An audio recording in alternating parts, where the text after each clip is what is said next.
At 52, I suffered a devastating stroke. The tickets are already paid for, darling. You focus on getting better, my husband said as he zipped up his suitcase. They left, every single one of them, while I lay in a hospital bed. And from that hospital room, with trembling fingers and an IV in my arm, I called a notary. When they came back tanned, glowing, and full of stories, a surprise was waiting. Morning light filtered through the thin curtains of the spacious kitchen where Tamara Nikolaevna was preparing breakfast for her family. With precise, practiced movements, she sliced the cheese, occasionally glancing at the stock reports glowing on her tablet screen. Silver strands barely touched her chestnut hair, neatly pulled into a bun. At 52, she looked fit and composed. Years in finance had taught her discipline and control. The sound of running water came from the bathroom. Her husband, Andrei, had finally woken up. Tamara exhaled softly as she placed a third cup of coffee on the table. Their daughter, Karina, was already seated, absorbed in her phone. "Mom, can you lend me $15,000 until payday? The travel agency is delaying our bonuses, and I need to pay for my gym membership," she said, without lifting her eyes from the screen. Tamara nodded and automatically opened her banking app. Requests for money had become so routine they no longer sparked discussion. No debate, no hesitation. "Sent," she replied calmly, transferring the amount before returning to the stove. Andrei appeared in the doorway, wearing a faded robe, his hair still damp, the familiar shadows under his eyes deeper than ever. 28 years of marriage had transformed him from a promising historian into a weary college lecturer who had quietly accepted being second in the household.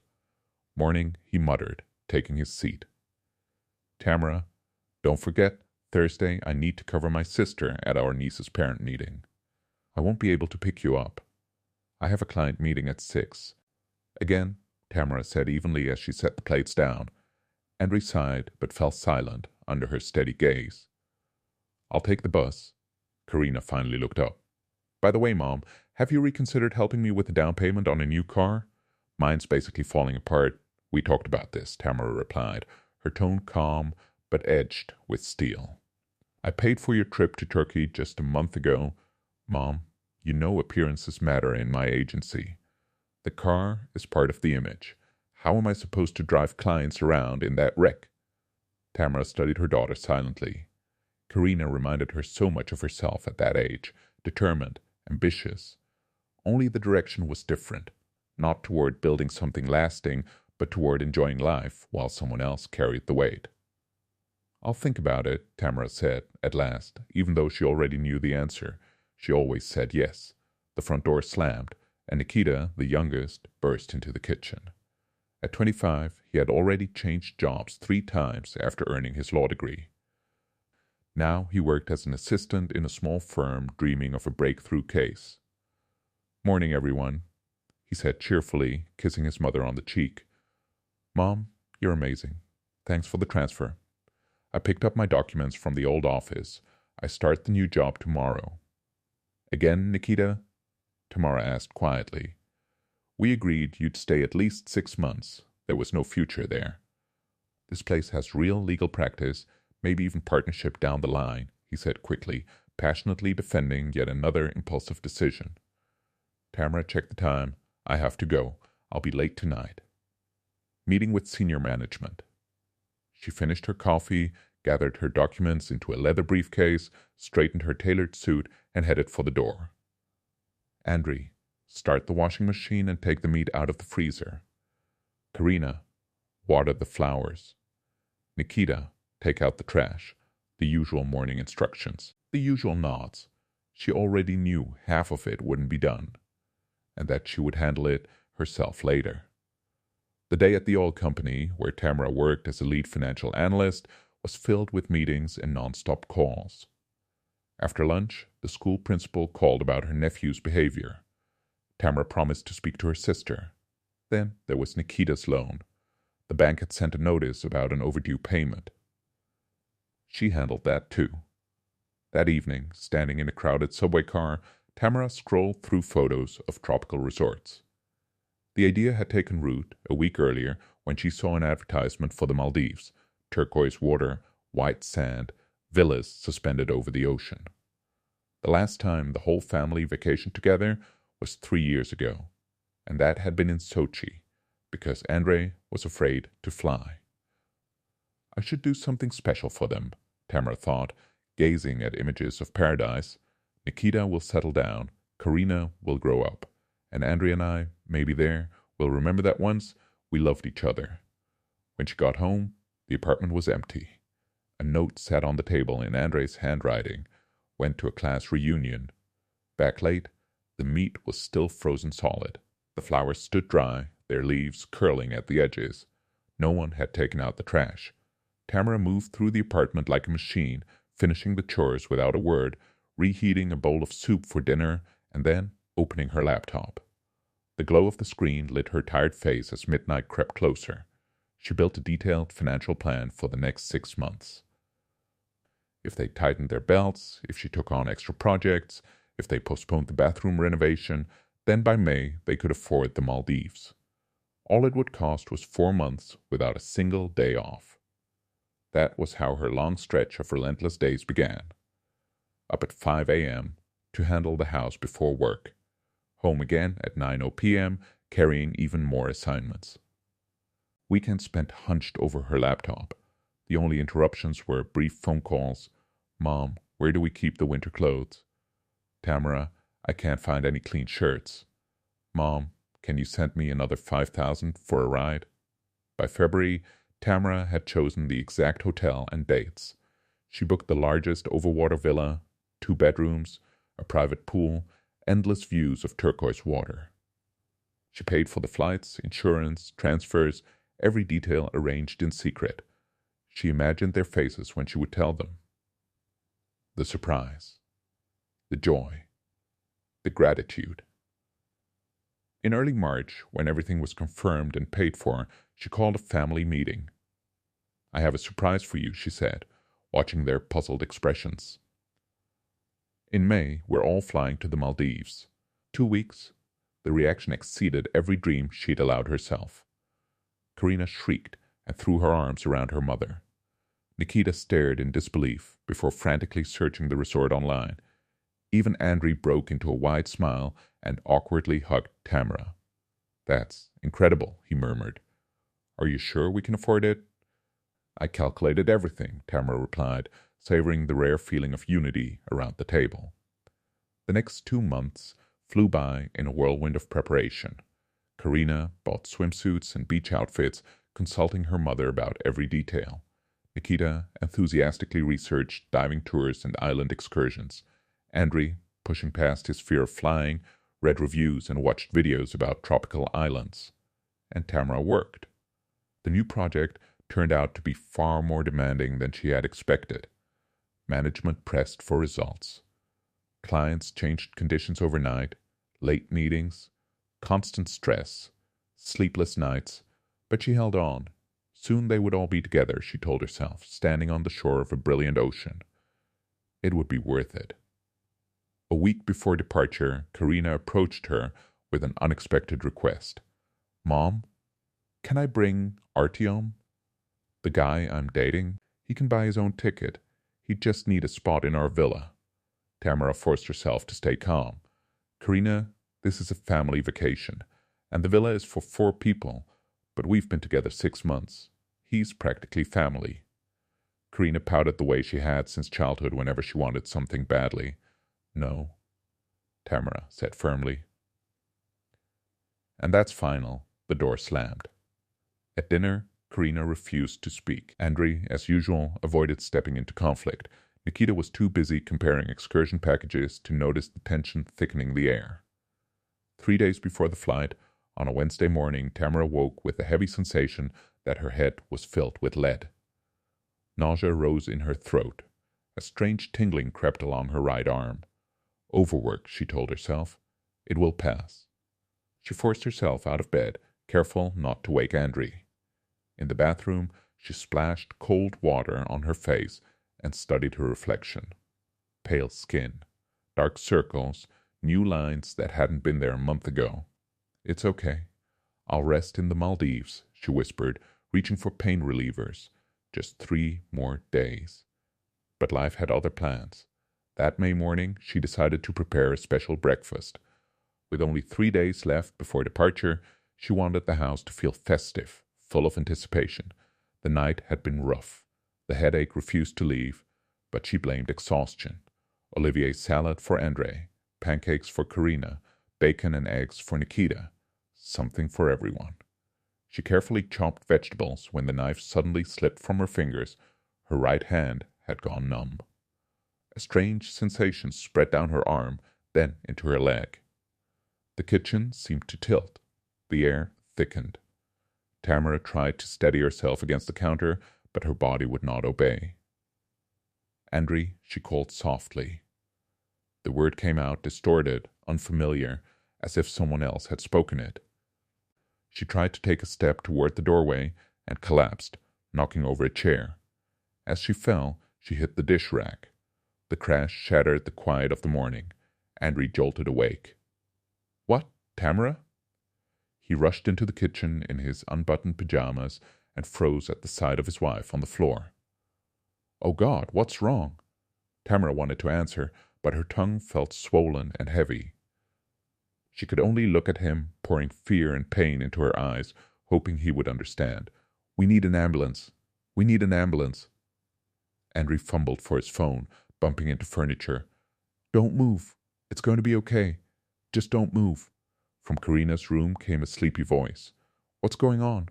Why is there so much noise? Your mom's not well. Call an ambulance," Andre shouted, dropping to his knees beside Tamara. Karina stepped into the hallway and saw her mother on the kitchen floor. Her hands flew to her mouth.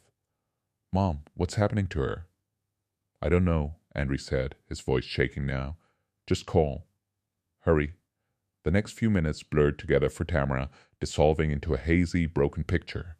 Frightened voices, someone's hands trying to lift her, Nikita's voice bursting into the kitchen. "What? How? When did this happen?" Her consciousness drifted in and out, sharpening for a second, then slipping away again. The ambulance arrived 12 minutes later. A young paramedic with light hair pulled back into a ponytail took in the scene at a glance. "It looks like a stroke." "She needs urgent hospitalization," he said calmly, already giving instructions to his partner. "Who's coming with her?" "I am." Andre stepped forward. "I'm her husband." Tamara was carefully placed onto the stretcher. At the very last moment, already at the doorway, she found the strength to weakly squeeze her daughter's hand, as if trying to say, "Don't worry, I'll manage."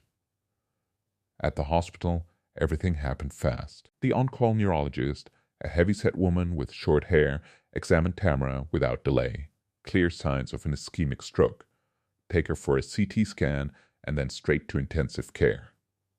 The gurney disappeared behind the double doors, leaving Andre alone in the corridor.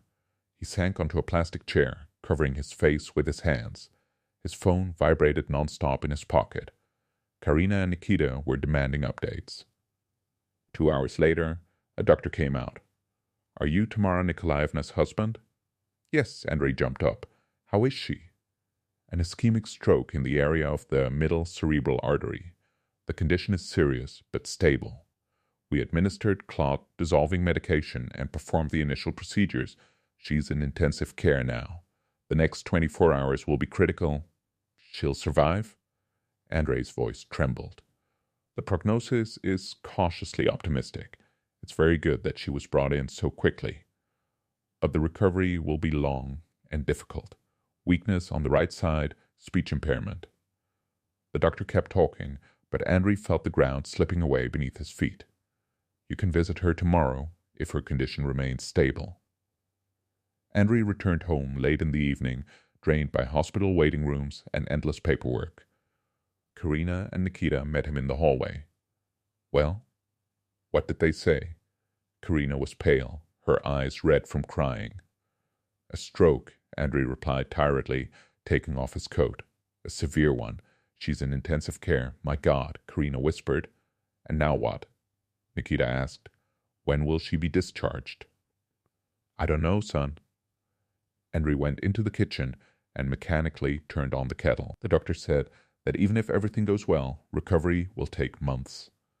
The knife that had slipped from Tamara's hand was still lying on the counter. Half-cut vegetables remained on the cutting board. Time in that kitchen felt frozen. Nikita rubbed his forehead. What about the Maldives? The flight is in 3 days. Andrei and Karina looked at him in disbelief. What Maldives? Karina snapped. Do you even hear yourself? Mom is in the hospital after a stroke. I do hear, Nikita shot back. Everything's already paid for and booked. Mom worked so hard for that trip. I'm just asking what we're supposed to do with the tickets and the reservation now. Andrei sank heavily into a chair. I don't know. We'll have to check the documents, see if we can get at least some of the money back. The next 3 days passed in hospital corridors.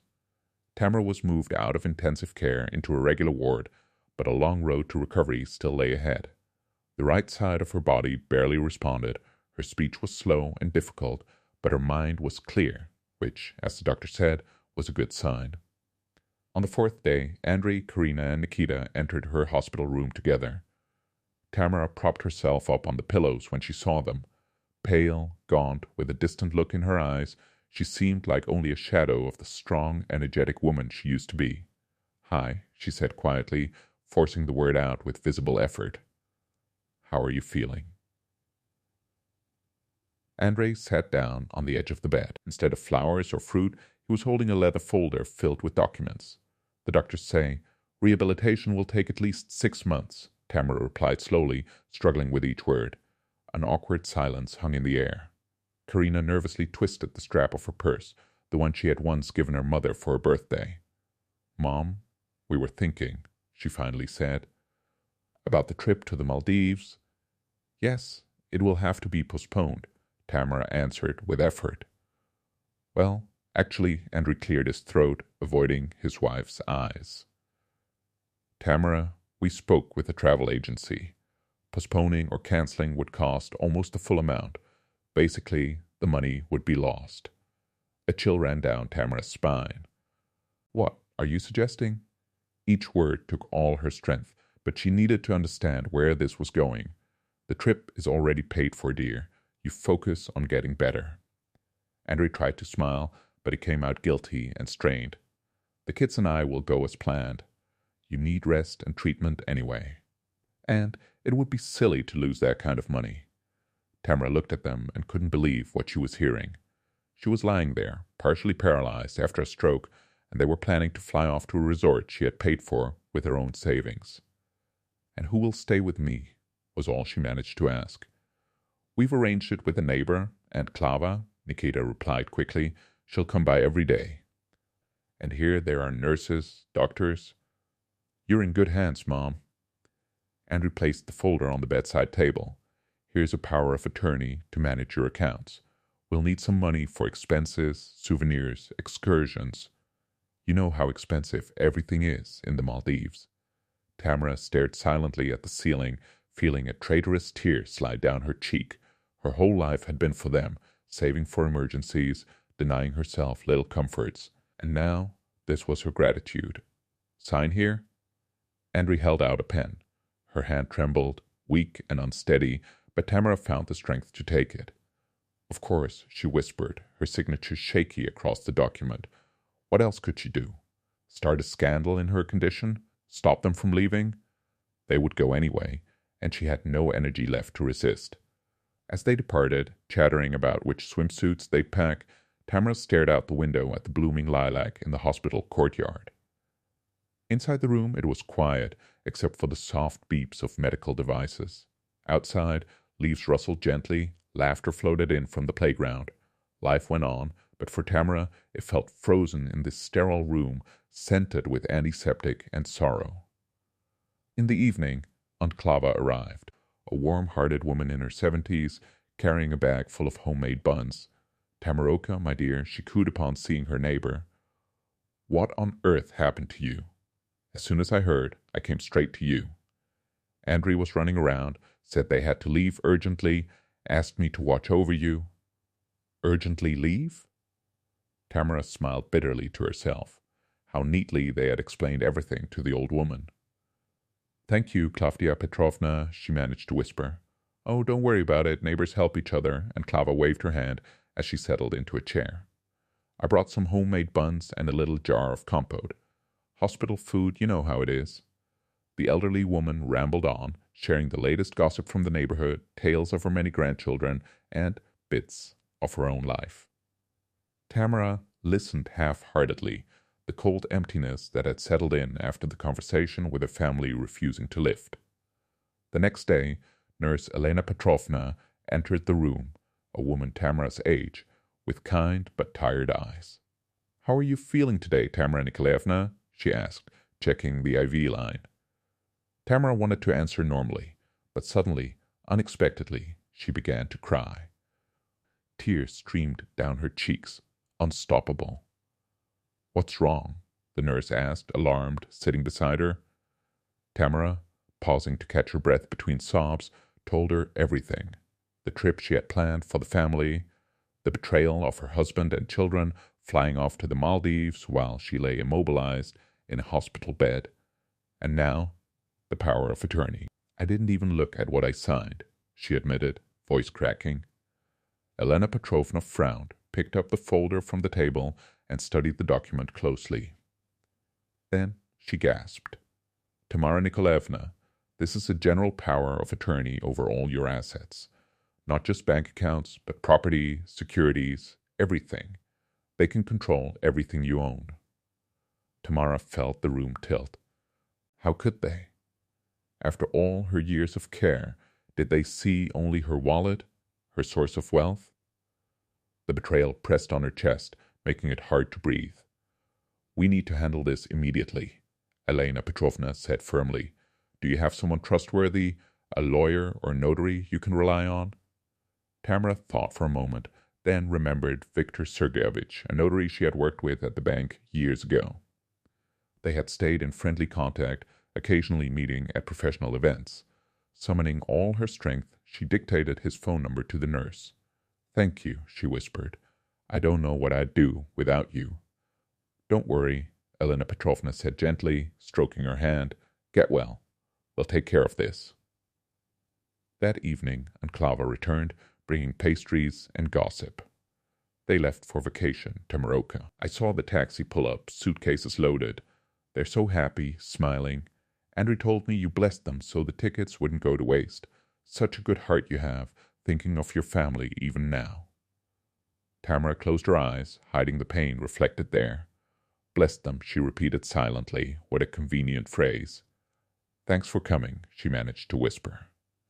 That night, Tamara could not sleep. Through the slightly open door came the muffled sounds of the hospital, footsteps, beeping monitors, distant voices, and somewhere above, in the dark sky, a plane carried her family toward the warm sea and white sands. She pictured them laughing, excited for their trip, perhaps with a flicker of guilt they would drown in their first oceanside cocktail. How could I have been so blind? She thought, staring at the ceiling. Years of living with them, never seeing their true faces.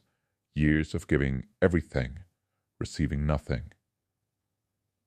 For the first time in decades, Tamara felt utterly alone.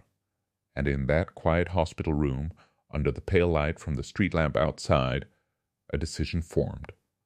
One that would change the course of her life. The next morning, as the first sunlight barely pierced the blinds, a gentle knock came at the door.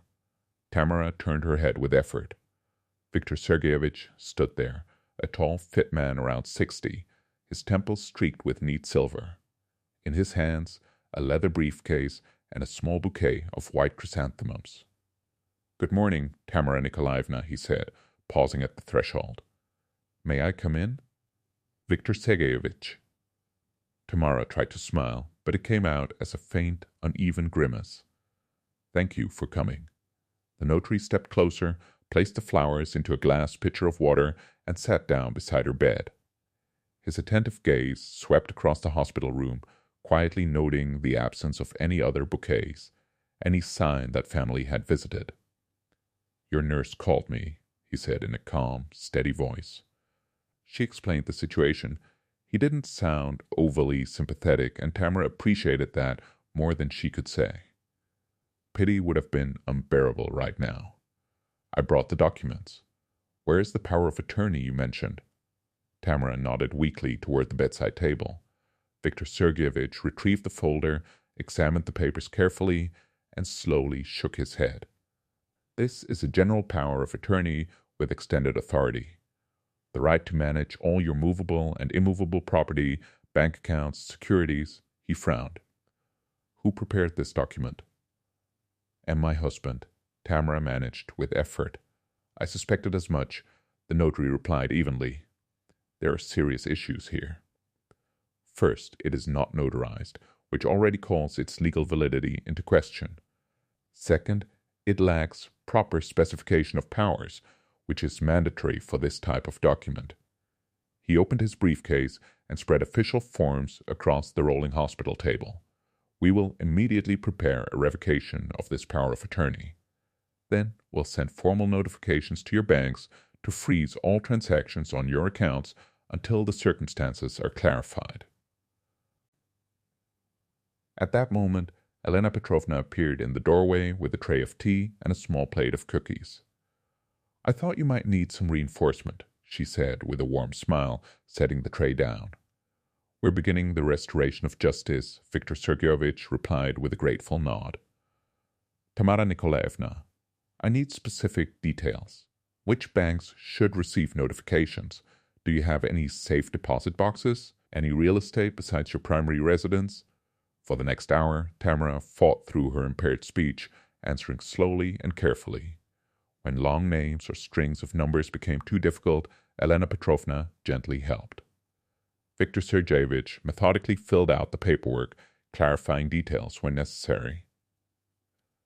We'll annul this power of attorney today, he said firmly when he finished writing. And if you'll allow me some advice, it's time to review your other legal documents, particularly your will. Tamara grew quiet. She had drafted her will many years ago, before Nikita was even born. Back then, everything had seemed simple. Her husband and children would inherit equal shares. The document had never been updated. Yes, she said after a pause, her voice steadier now. I want to change my will. Viktor Sergeyevich studied her carefully. Are you certain? This is a serious decision, especially in your current condition. In my current condition, Tamara struggled through the words, forcing her uncooperative tongue to obey. I see things more clearly than ever. He nodded. Very well. Let's discuss the details. While her family packed their suitcases, apparently too busy even to call the hospital, Tamara, with the notary's help, not only revoked the power of attorney, but drafted a new will. The majority of her estate would now go to a charitable foundation supporting stroke patients, as well as to Elena Petrovna, who in just a few days had shown more care than her own family had in years. Tamara also ordered the creation of a dedicated fund to support young specialists in neurorehabilitation. Are you absolutely sure? Viktor Sergeyevich asked carefully as he finalized the documents. Absolutely, Tamara replied, feeling an unexpected sense of relief wash over her. For the first time in many years, she was making a decision based solely on her own will. When Elena Petrovna learned about the inheritance, she shook her head firmly. Tamara Nikolaevna, I can't accept this. We barely know each other. You're the only one who showed me genuine care, Tamara said slowly but clearly. Please accept it as a symbol of my gratitude. Viktor Sergeyevich closed his briefcase. Now, for the practical steps, I will send notifications to every bank where you hold accounts. I'll block any real estate transactions in your name. I'll establish legal protection over your assets during your rehabilitation. Tamara nodded gratefully. Thank you. I'm glad to help, he replied, standing. I'll visit regularly. We'll monitor the situation together. After he left, Elena Petrovna adjusted Tamara's pillows and helped her settle more comfortably. How do you feel? Strange, Tamara admitted softly. As if I've just woken up from a long sleep. That's a good sign, the nurse smiled. It means recovery has begun, and not just physical recovery. Later that evening, as Tamara drifted toward sleep, the phone on her bedside table vibrated quietly. She reached for it with her stronger hand. Andre's name glowed on the screen. With surprising calm, she pressed answer. Yes.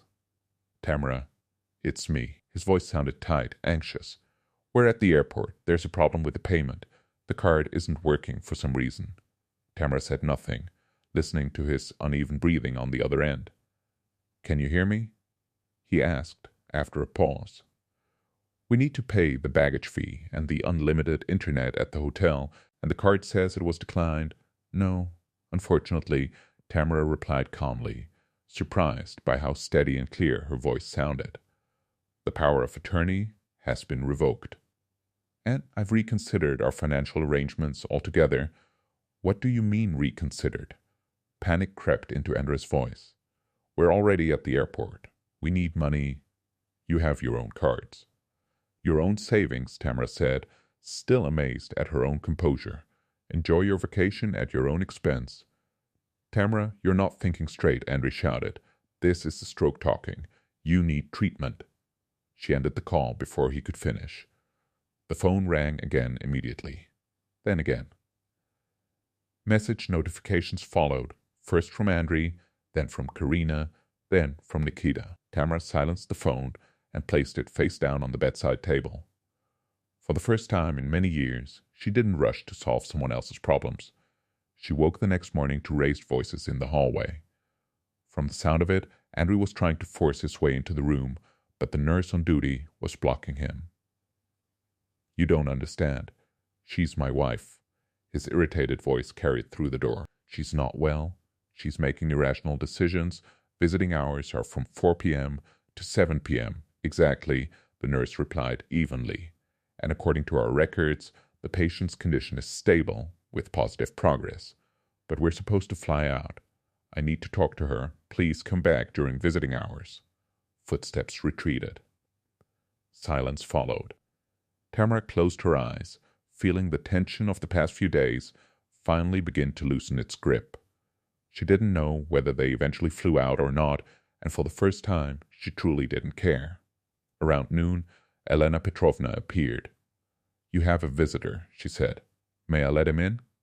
Tamara tensed, expecting Andrei, but instead Viktor Sergeyevich stepped into the room. All the documents are finalized. Notifications have been sent, he said without preamble. Your accounts are secured. Your property is protected.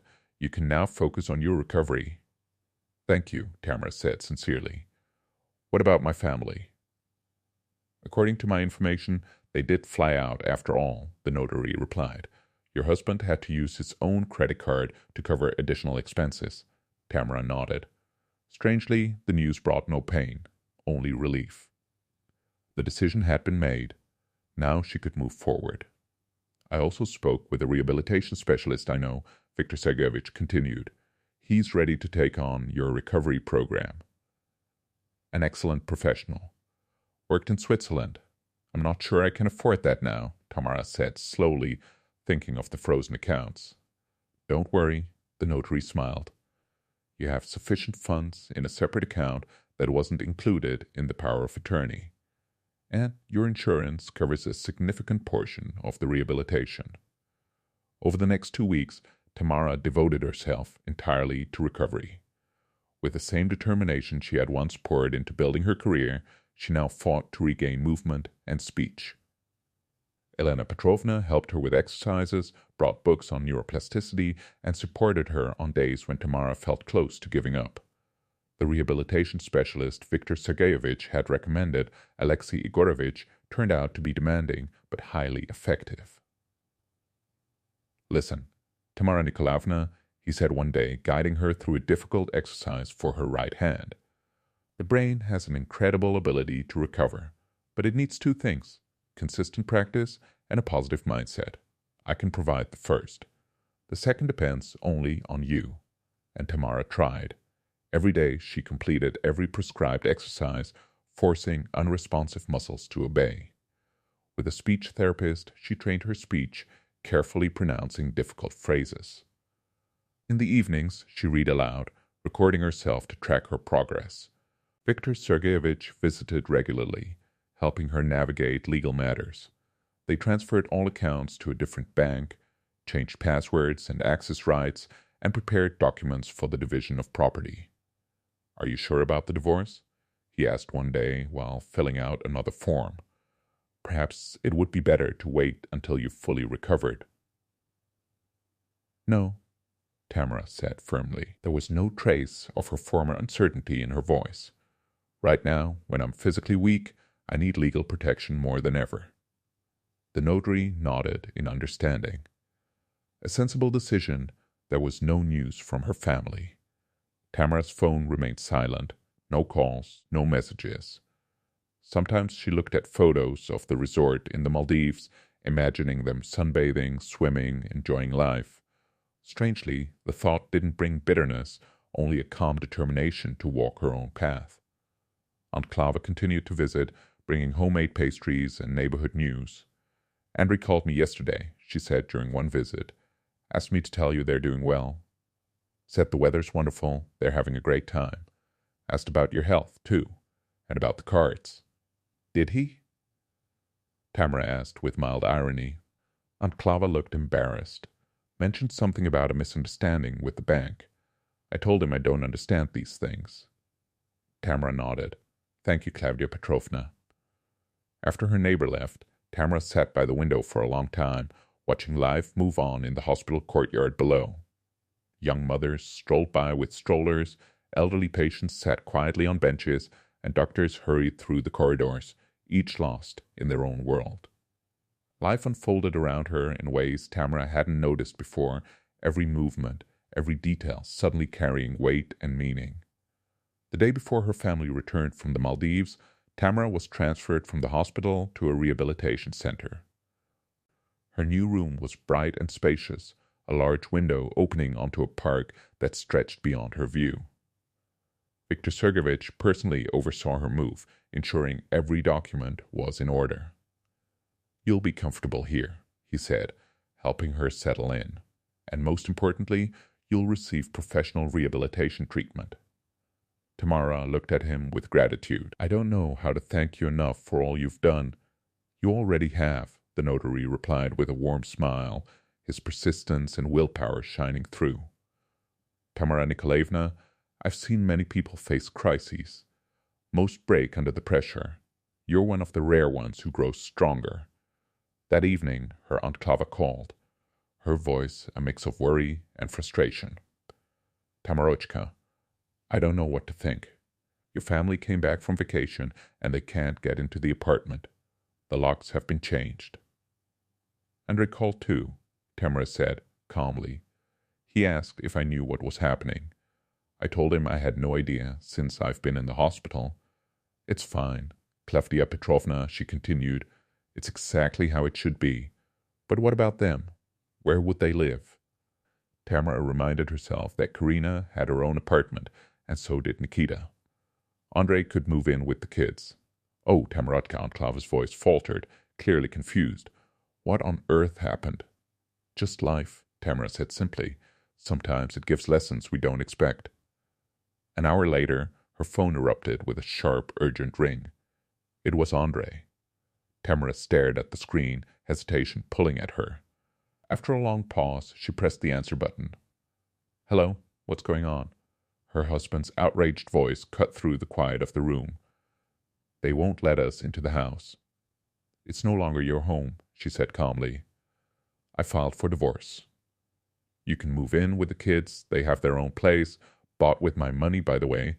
Tamara, you're not yourself. This is the stroke's aftermath." "You need treatment," Andre yelled. "On the contrary," she replied, her voice steady and sure, "I'm finally myself." The stroke had clarified much of her life. "You can't do this to us. We're your family," Andre shouted. "Family?" Tamara's bitter smile lingered. Family doesn't abandon a loved one in the hospital to enjoy a vacation. Family doesn't lie about powers of attorney. Family supports in times of crisis. They don't chase personal gain. "Tamara, all the documents are with my lawyer," Andre continued, but she cut him off. "He'll contact you to discuss the terms of the divorce." Tamara ended the call and turned off her phone. Peaceful silence filled the room. Outside, the sunset painted the sky in pink and gold. She watched the colors, a strange calm washing over her. For the first time in years, she felt in full control of her life and her future. Ahead lay months of challenging rehabilitation and legal battles, but she knew she would handle it. That night, Tamara slept without any medication. Her dreams were no longer haunted by illness or betrayal. Instead, she stood on a quiet, endless ocean shore, waves gently rolling onto soft white sand. She was strong, healthy, free, and watched as dawn tinged the horizon with the first colors of a new day. A new day, a new life. And she was ready. The early morning hours in the rehab center were filled with the muted hum of voices in the hallways, the clatter of dishes on serving carts, and the cheerful chirping of birds outside. Tamara no longer slept. Her nights had grown restless. Her body, used to activity, resisted forced stillness, and her mind, left unchecked, circled around recent events, reshaping her reality. The door opened quietly, and Elena Petrovna entered. After Tamara's transfer, the nurse had taken leave from the hospital and now worked at the rehab center to continue assisting her patient. "Good morning, Tamara Nikolaevna. How did you sleep?" she asked, pulling back the curtains. "Better, thank you," Tamara replied. Her voice had strengthened over the weeks.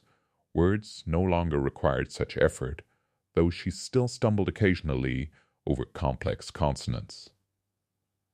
Elena Petrovna helped her sit up in bed, propping pillows behind her, and set a tray of breakfast on the bedside table: oatmeal, cheese toast, yogurt, and tea. "You have a busy schedule today. After breakfast, massage, occupational therapy, lunch, then speech therapy and physiotherapy," she said, checking the treatment journal. Tamara nodded, breaking her toast with her healthy left hand. Her right hand still lagged behind, though progress was evident each day. "And at 6 till you'll have a visitor," Elena added. Viktor Sergeyevich called. "He's bringing some important documents." Tamara exhaled slowly. She hoped the divorce proceedings were moving forward. "Are you sure you want to do this?" the nurse asked gently.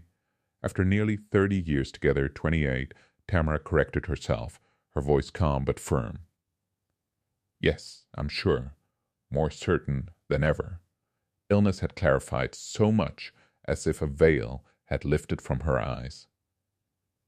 Elena Petrovna nodded knowingly. It often happens this way. When someone stands at the edge, many things become clearer. The morning and day passed in intense, focused work. The massage therapist coaxed stubborn muscles on her right side back to life, forcing them to remember movement. The occupational therapist guided her through simple, daily tasks like buttoning a shirt, holding a cup, brushing her teeth. The speech therapist drilled pronunciation, repeating tricky combinations of sounds until they felt natural again. By evening, Tamara was exhausted, but in this fatigue there was a sense of purpose, of progress. Every ache, every effort brought her closer to independence, to a new life. Exactly at 6 o'clock, a knock came at the door. Viktor Sergeyevich entered, carrying his customary bouquet of chrysanthemums and a large folder of documents. "Good evening, Tamara Nikolaevna," he greeted, settling into the chair beside her bed. "I see you've worked hard today." Tamara smiled. "Every day is a battle. But I win, inch by inch. That's admirable." The notary nodded. "I have news for you. I met with your husband and his lawyer." Tamara tensed.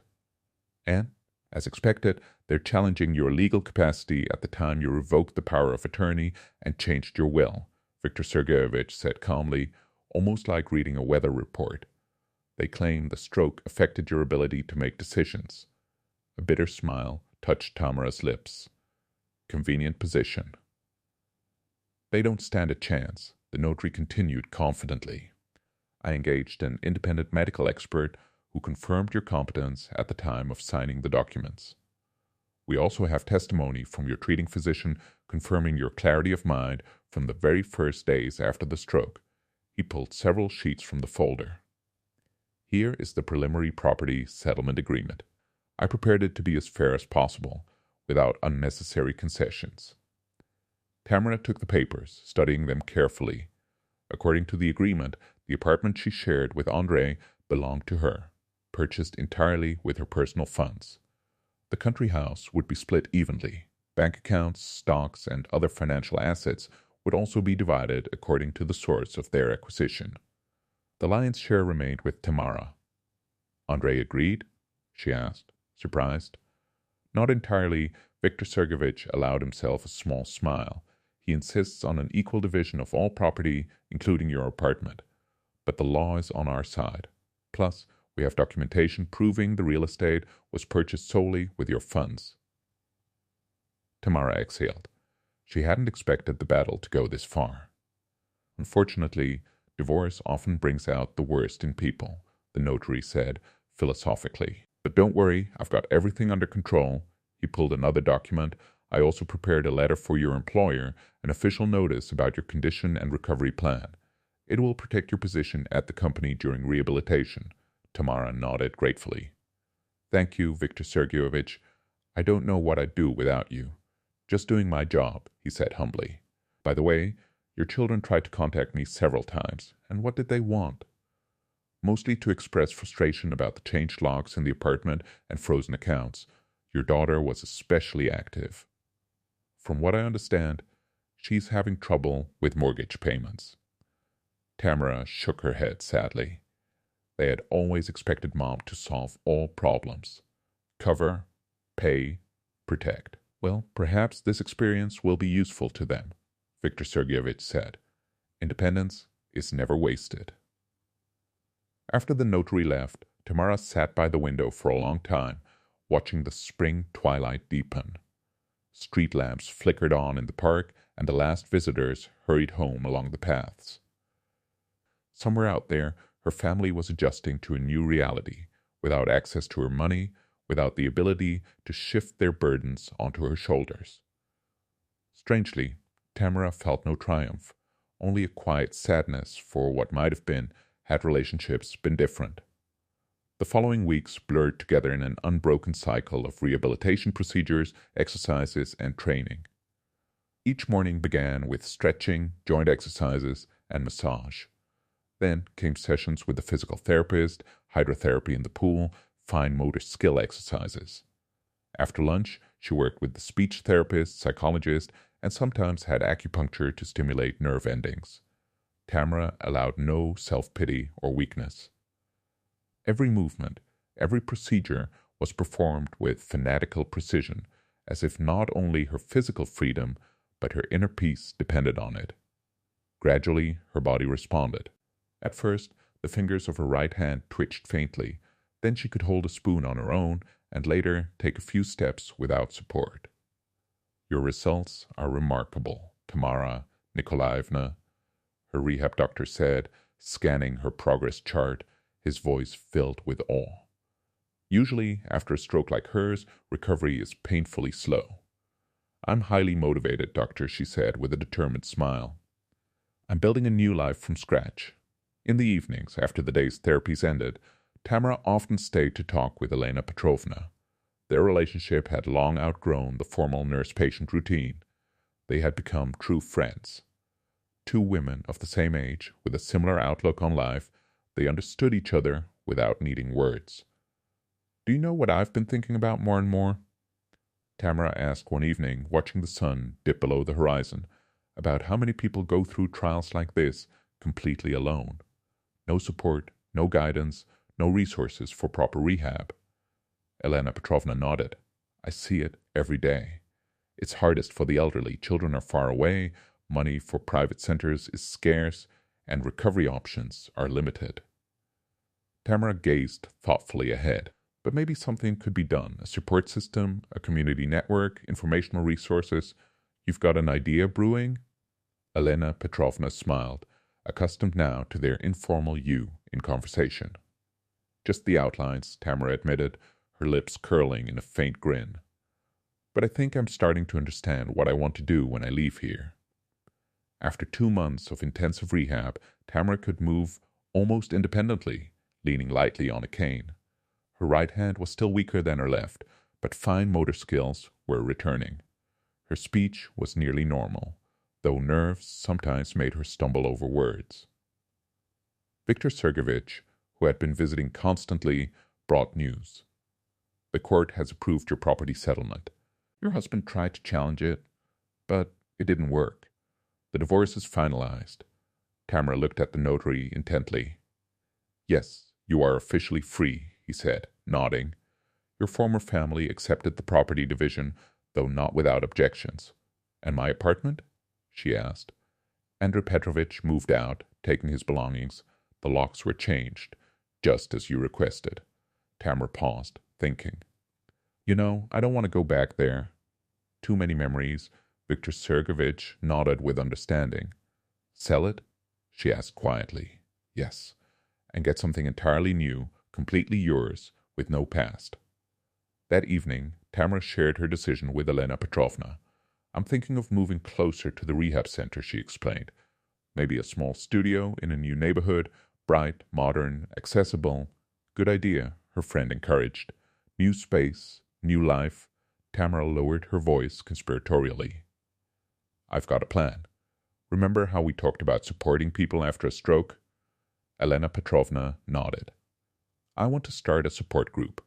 At first, a small club where stroke survivors can connect, share experiences, and get expert guidance.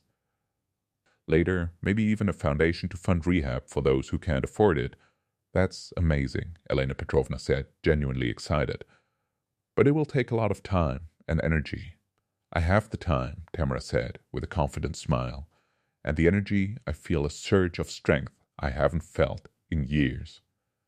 It's like waking up from a long sleep. I'm with you, Elena Petrovna said simply. Whatever I can do, I'll help.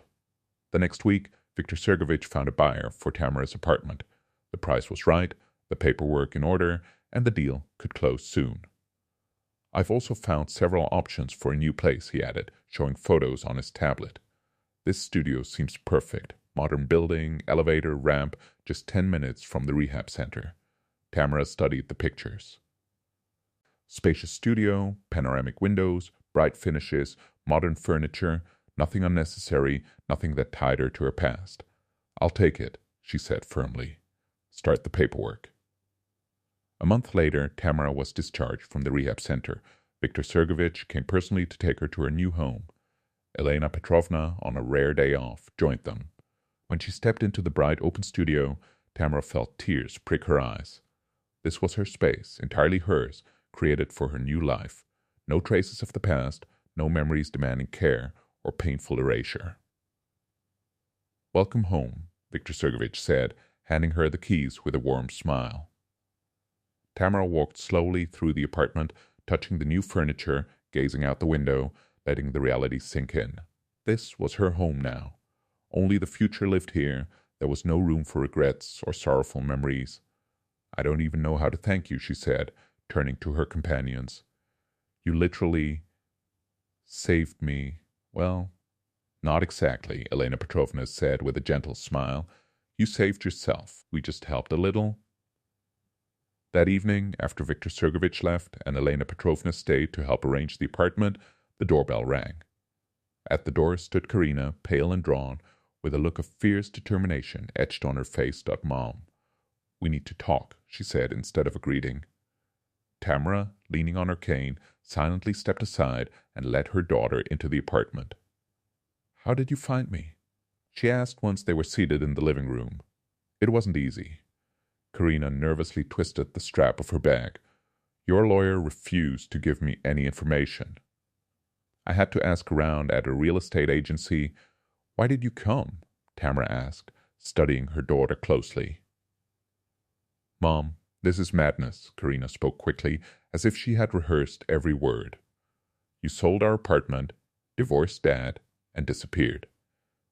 I lost my job at the agency because of mortgage issues. Nikita had to move in with a guy from his dorm. Dad is renting a tiny room on the outskirts of the city. And? Tamara asked calmly. And what do you mean, and? Karina snapped. We're your family. You can't do this to us. This is because of your illness. You weren't thinking clearly? No, Karina. Tamara shook her head. It's because of the illness that I finally started thinking clearly. When you're lying in a hospital bed, unable to move, and your family decides to fly off to the Maldives, a lot suddenly becomes very clear. Mom, we made a mistake. Karina's voice trembled. I admit it. It was wrong. But you can't erase an entire life because of one mistake. One? Tamara gave a bitter smile. My dear, that was just the final stroke. I lived my entire life for you. I gave everything and asked for nothing in return. And you know what I realized? I turned you into consumers. You got used to taking, without ever stopping to think about how I felt, what I wanted, what I needed. Karina lowered her head. So what now? You're cutting us out of your life? No, Tamara said more gently. I'm changing the rules. No more financial support, no more self-sacrifice. No more solving your problems for you. If you want a relationship, that's fine, but as adults, independent people, on equal footing. We won't manage, Karina said through tears. Dad is depressed. Nikita can barely get by. I'm drowning in mortgage payments. You will manage, Tamara said firmly. You're adults. You're healthy. Nikita has a law degree. You work in a respected field. Your father has years of teaching experience. Use what you have. Karina looked at her with a mix of hurt and disbelief. You've changed. Yes, Tamara nodded. And it's the best thing that's happened to me in many years. When her daughter left, without saying goodbye, Elena Petrovna, who had heard the entire conversation from the kitchen, came into the living room and sat beside her. Are you okay? She asked softly. Tamara took a deep breath. You know, for the first time in a very long time, I really am. It feels like I finally set down a weight that was dragging me under. She looked out the window at the evening city, glowing with lights. Tomorrow we start working on our support group, Tamara said, with quiet determination. I have a few ideas. That night, as she fell asleep in her new apartment, in her new life, thoughts of the future no longer filled her with fear, but with a sense of anticipation. The road ahead wouldn't be easy, but now she was walking it on her own terms, supported by her own choices and the people who truly stood by her. Sunlight filtering through the sheer curtains woke Tamara before her alarm. For 6 months now she had been living in her small studio apartment, and every morning began the same way, with a feeling of freedom and calm. At first the silence of the home had felt heavy.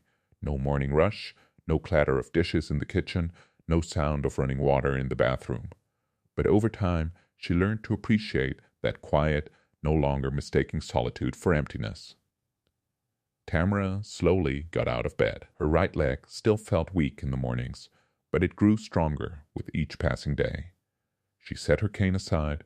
At home, she tried to manage without it, training her balance, and walked toward the window. Life was already in full motion below. Young mothers pushed strollers toward the park. Elderly neighbors settled onto benches with their newspapers. Runners passed by on their morning routes. Tamara smiled at her reflection in the glass. In recent months she had changed, not only on the inside but on the outside as well. She had traded her strict professional haircut for something softer, more feminine. Dark suits were replaced by light, flowing clothes. Even her posture had shifted, more relaxed, yet quietly confident. The ringing of her phone broke her thoughts. Elena Petrovna's name lit up the screen. Good morning, her friend said cheerfully. Are you ready for the big day? As ready as anyone can be when they're opening their own center, Tamara replied, a hint of nervous excitement in her voice. I'm a little anxious. That's normal, Elena reassured her. I'll pick you up at 10. Everything's ready. Just a few final touches. After breakfast, Tamara carefully chose her outfit. Today was special. The opening of the support center she and Elena Petrovna had created for people recovering from strokes. What began as a small self-help group had, in just a few months, grown into a full organization, with an office, professional consultants, and ambitious plans for the future. She chose a light blue dress with a white belt and comfortable yet elegant low-heeled shoes. Looking at herself in the mirror, she noticed how her face had changed. The wrinkles were still there, but her eyes were brighter, clearer. There was an inner light that no expensive makeup could ever fake. The doorbell rang instead of the expected Elena Petrovna. Nikita was standing at the door, pale, drawn, wearing a crumpled shirt. "Mom," he started hesitantly. "Can I come in? I need to talk." Tamara stepped aside silently, letting her son into the apartment. Over the past 6 months, they had seen each other only twice. Both encounters had ended in arguments, with mutual blame and frustration. "Did something happen?" she asked as they settled into the living room. Nikita twisted his fingers nervously. I'm in trouble. I got fired from the firm. I haven't been able to find work for 2 weeks." Tamara studied him closely, noticing the shadows under his eyes, the unkempt stubble, the trembling hands.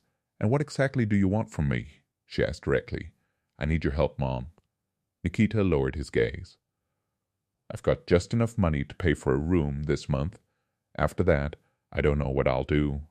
Before, Tamara would have immediately opened her wallet or wired him the money, but now she just shook her head. "Nikita, you're a lawyer. You have an education, some experience, even if limited. Why are you coming to me for money instead of advice or guidance? What difference does it make?" He snapped, a sudden anger flaring. "You always helped, and now you've abandoned us because of some grudge." "It's not a grudge," Tamara replied calmly. "It's the realization that my overprotectiveness was only holding you back." "Look at yourself honestly, Nikita. You're 26 and you still haven't learned to stand on your own 2 feet. It's cruel," he whispered. "It's true," Tamara said gently. "And you can be angry or hurt, but deep down you know I'm right." She stepped closer and for the first time in years placed a hand on his shoulder. "I can help you find a job. I have connections in the legal field. I can give you recommendations for interviews, but money, Nikita, no more. It won't help you, and it won't help us." He stared at her in disbelief. "You're serious? You won't even lend me money until I get a job?" "I won't," Tamara confirmed, "because I know that if you have my money, your motivation to find work disappears instantly." Nikita jumped to his feet. "You've changed, Mom. You've become harsh, heartless." "No, son." Tamara shook her head. "For the first time in years, I've become myself. And the strange part, none of you even noticed that before I was just a function, serving your needs." When he left, slamming the door, Tamara didn't feel anger or resentment. Instead, she felt a strange calm. Such a conversation would have shaken her to her core before. Now, she just exhaled and returned to her preparations. She had important work ahead, a mission that gave her energy and purpose. Elena Petrovna arrived right on schedule. The moment she saw her friend, she sensed something had happened. "Everything okay?" she asked. "Yes." Nikita came by, asked for money. I refused. Offered to help him find work instead, Tamara replied. Elena nodded approvingly. "Good. That couldn't have been easy. You know," Tamara said thoughtfully, "before, a conversation like that would have been unbearable. Now, I feel like I've found some inner anchor I never had before." On the way to the center, they discussed the final preparations for the opening. Months of collaboration had strengthened their friendship. They complemented each other perfectly. Tamara with her organizational skills, business savvy, and network. Elena Petrovna with her medical knowledge, empathy, and the ability to reach even the most challenging patients. The New Life Support Center was located in a small but cozy space on the first floor of a residential building. Bright walls, comfortable furniture, and a carefully designed navigation system for people with disabilities. Every detail had been planned. In the main hall, round tables were set for group sessions, smaller rooms allowed for private consultations with psychologists, speech therapists, or physical therapists. Informational posters on the walls detailed stroke prevention and rehabilitation techniques.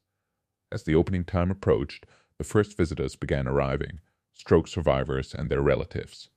Many Tamara knew personally. They had helped organize the center during preliminary meetings. But there were also new faces, people who had learned about the project through social media or doctor referrals.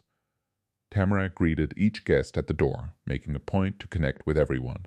An older man with a cane, a math professor who had suffered a stroke 2 years ago, arrived with his daughter, his primary support.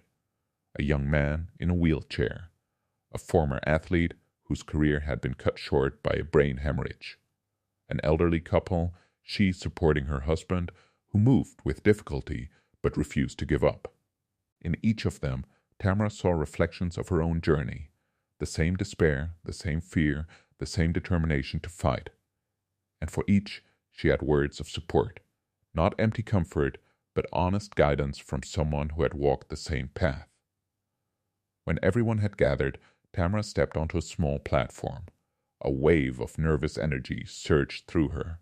For the first time in years, she was speaking to a crowd, even if a small one. "Good afternoon, dear friends," she began, striving for clarity, though a hint of hesitation lingered in her voice. "I am so glad to welcome you to our new life support center. A year ago, I survived a severe ischemic stroke. That moment split my life into before and after." Tamara scanned the room, seeing understanding and empathy reflected in everyone's eyes. The stroke had taken so much from her health, her familiar way of life, the illusions of a strong family, but it had also given her something priceless, a fresh perspective on life, true friends, and clarity about what really mattered. She smiled at Elena Petrovna standing by the wall. "Our center isn't just for physical rehabilitation," she began, her voice steady, though that is important. "We're here to help you return to a full life, with new priorities, a renewed understanding of yourself and the world, to support you in moments of despair, and to celebrate even the smallest victories together."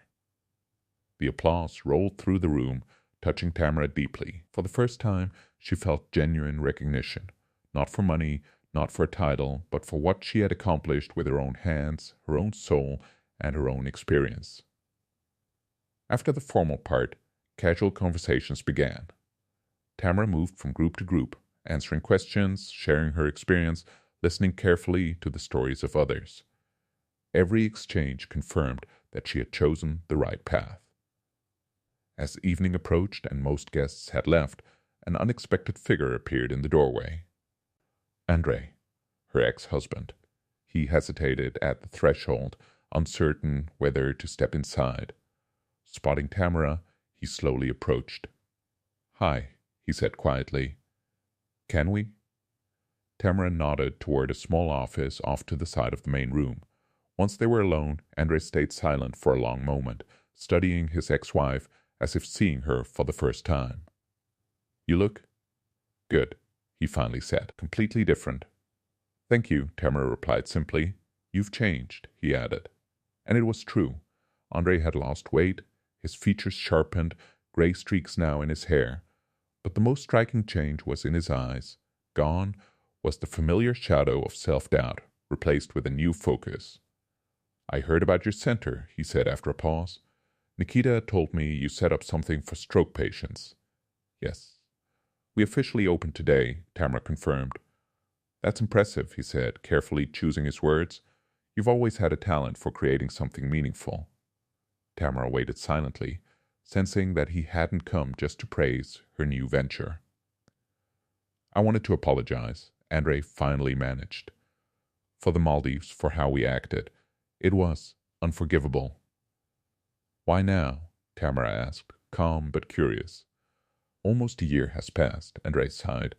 "I guess I needed time to truly realize, to see that you managed, that you were okay."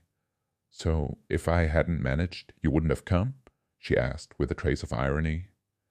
"No, not exactly," Andrei shook his head. "When you filed for divorce, I was furious. I thought you were ungrateful, cruel. I told the kids it was your illness, that you weren't yourself. But then, having to pay bills, find housing, handle problems myself, I started to understand how much you did for us and how little we appreciated it." Tamara remained quiet, but a strange warmth spread through her, not from his words, but from knowing she had been right. Her decision hadn't just changed her life, it had forced those around her to grow. "Then I heard about your center," Andrei continued, "how you help others going through what you went through, and I realized how much stronger you are than me, stronger than all of us. You know, Andre, Tamara said thoughtfully, I don't hold a grudge. What happened was a necessary lesson for all of us. We can rebuild everything. He looked at her hopefully. Tamara shook her head. The past is gone, but the future, we can build that together. Only now, on equal terms. What does that mean? Andre asked, confused. It means I will no longer sacrifice myself for someone else's comfort. I won't solve other people's problems at the cost of my own needs. I won't pretend everything is fine when it's not. She smiled, looking out at the evening city. If you're ready to accept me as I am, with my priorities and my boundaries, we can try to build something new together. Not a family as it was, but something honest and equal. Andre was silent for a long moment, then nodded. I'll try, if you give me the chance. Not a chance, Tamara corrected gently. An opportunity, for both of us. When Andre left, promising to call in a few days, Elena Petrovna peeked into the office. Everything okay? More than okay, Tamara smiled. Today feels like a day of reconciliation and new beginnings. Together, they stepped out into the warm summer evening. The city moved on around them, people hurrying home, cars humming, apartment lights flickering on. But to Tamara, it all felt different, brighter, fuller, more meaningful. You know what I'm thinking? She said as they walked down the tree-lined park path. That sometimes you have to lose what you have to find what you truly need. Elena Petrovna nodded knowingly, like in that old saying about doors closing and new ones opening. Exactly, Tamara agreed. When the door to my old life closed, I thought it was the end, but it turned out to be just the beginning. Ahead of her stretched a wide park bursting with blooming flower beds and a sparkling fountain. The sun was dipping toward the horizon, painting the sky in soft shades of pink and gold. Tamara walked confidently, leaning on her cane only slightly, not out of necessity, but more out of habit.